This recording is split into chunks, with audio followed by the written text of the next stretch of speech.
ಶಾಲಾ ವಾಹನವನ್ನು ಅಟ್ಟಿಸಿಕೊಂಡು ಬಂದ ಒಂಟಿ ಸಲಗ, ಭಯಭೀತರಾದ ವಿದ್ಯಾರ್ಥಿಗಳು. ವಿರಾಜಪೇಟೆ ತಾಲೂಕಿನ ಸಿದ್ದಾಪುರ ಸಮೀಪದ ಮಾಲ್ದಾರೆ ವ್ಯಾಪ್ತಿಯಲ್ಲಿ ಬೆಳಗ್ಗೆ ಶಾಲಾ ಬಸ್ಸನ್ನು ಒಂಟಿ ಸಲಗ ಅಟ್ಟಿಸಿಕೊಂಡು ಬಂದ ಘಟನೆ ನಡೆದಿದೆ. ಇದರಿಂದ ಬಸ್ಸಿನಲ್ಲಿ ಇದ್ದ ವಿದ್ಯಾರ್ಥಿಗಳು ಭಯಭೀತರಾಗಿದ್ದರು. ಮಾಲ್ದಾರೆ ಗ್ರಾಮ ಪಂಚಾಯಿತಿ ವ್ಯಾಪ್ತಿಯ ಬಾಡಗ ಬಾಣಂಗಾಲ ಹಾಗೂ ಮಠ ಭಾಗದಿಂದ ಬಿಜಿಎಸ್ ವಿದ್ಯಾಸಂಸ್ಥೆಯ ವಿದ್ಯಾರ್ಥಿಗಳನ್ನು ಕರೆದುಕೊಂಡು ಬರುತ್ತಿದ್ದ ವೇಳೆ ಕಾಫಿ ತೋಟದಿಂದ ಏಕಾಏಕಿ ರಸ್ತೆಗಿಳಿದ ಸಲಗ ಬಸ್ಸನ್ನು ಹಿಂಬಾಲಿಸಿದೆ.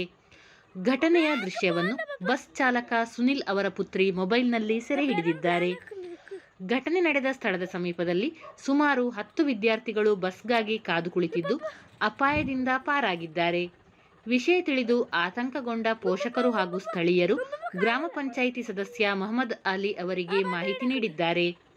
ಕಾಫಿ ತೋಟಗಳಲ್ಲಿ ಬೀಡು ಬಿಟ್ಟಿರುವ ಕಾಡಾನೆ ಹಾವಳಿಯನ್ನು ತಡೆಯಲು ಅರಣ್ಯ ಇಲಾಖೆ ಕ್ರಮ ಕೈಗೊಳ್ಳಬೇಕು ಎಂದು ಸ್ಥಳೀಯರು ಆಗ್ರಹಿಸಿದ್ದಾರೆ.